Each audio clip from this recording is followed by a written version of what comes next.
mencoba dibangun. Ya. Dan kemudian akhirnya soal pengkhianatan itu ke belakang sampai keluar lagi tuh. Wah, sama pasangannya juga dulu mengkudeta Gus Dur. Berkhianat juga pada Gus Dur. Itu narasi yang kemudian disambung-sambungkan. Tanggapan Anda soal itu, Gus? Narasi itu tiap 5 tahun selalu muncul. Setiap pemilu dimunculkan, disiarkan. Tentu musiman lah, saya bilang itu musiman. Tetapi tuduhan saya berkhianat itu sama sekali tidak beralasan. Bahkan ada yang bilang saya kudeta. Yang benar adalah bahwa justru saya dikudeta. Dikudeta oleh orang-orang yang kemudian Gus Dur memberhentikan saya. Bahkan saya dengan ikhlas berhenti dari ketua umum. Saya nonaktif. Hampir 1 tahun saya menyatakan terima atas pemberhentian Gus Dur.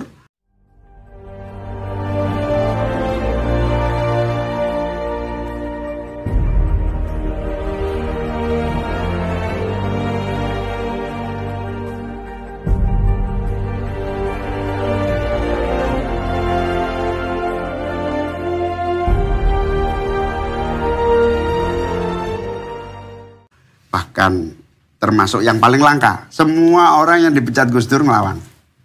Satu-satunya ketua umum yang dipecat Gus Dur tidak ngelawan hanya saya. Bahkan setelah saya serahkan, kemudian kepemimpinan diambil alih oleh Ali Maskur dan Yeni. Ali Maskur sebagai wakil ketua umum, Yeni sebagai sekjen, terjadi kepemimpinan lebih kurang 1 tahun. Dan saya tidak ikut-ikut, saya kembali menjadi salah satu ketua. Nah, dalam proses kepemimpinan Ali Maskur dan Yeni inilah itu hasil kudeta terhadap saya. Dan saya terima, nggak ada masalah. Tapi di situ karena nggak legitimate, bukan ketua umum, maka harus mengganti ketua umum supaya bisa daftar ke KPU. Karena harus daftar ke KPU, maka yang sah di KPU adalah tanda tangan saya sebagai ketua umum dan Yeni sebagai sekjen. Maka dititik temukan supaya saya bisa berdaftar. Itu tidak bisa terjadi. Karena tidak bisa terjadi, maka kita cari jalan supaya PKB bisa ikut daftar. Jalan yang paling singkat itu apa? Legalitas. Legalitas atas kepemimpinan.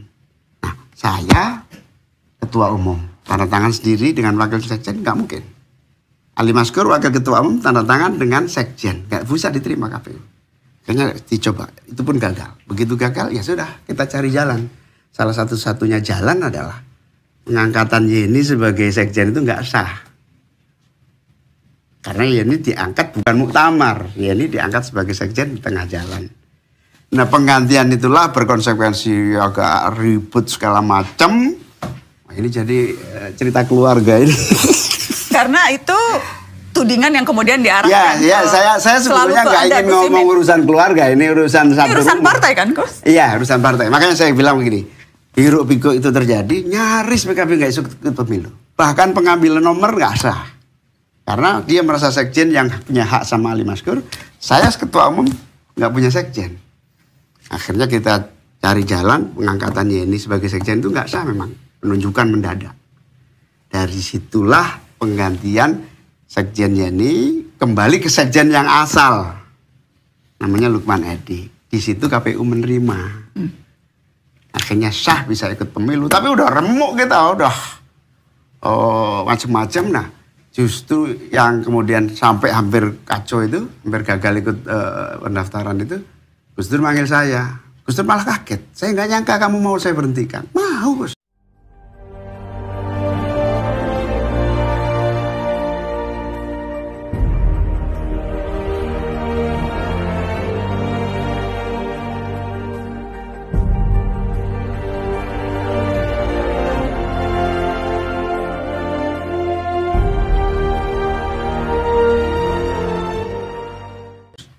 Saya berantem, capek, sudah berkali-kali kita ini berantem.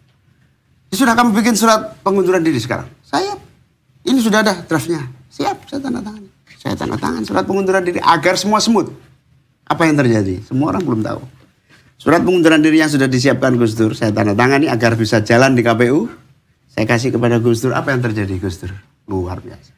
Surat saya terima, men, tapi tolong kamu sendiri yang simpen. nanti kamu keluarkan kalau benar-benar saya membutuhkan.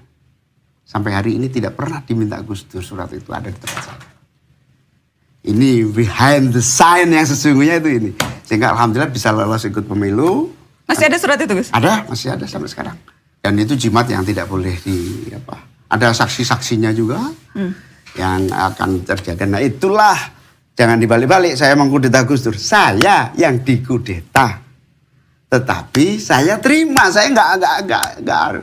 Itulah yang terjadi.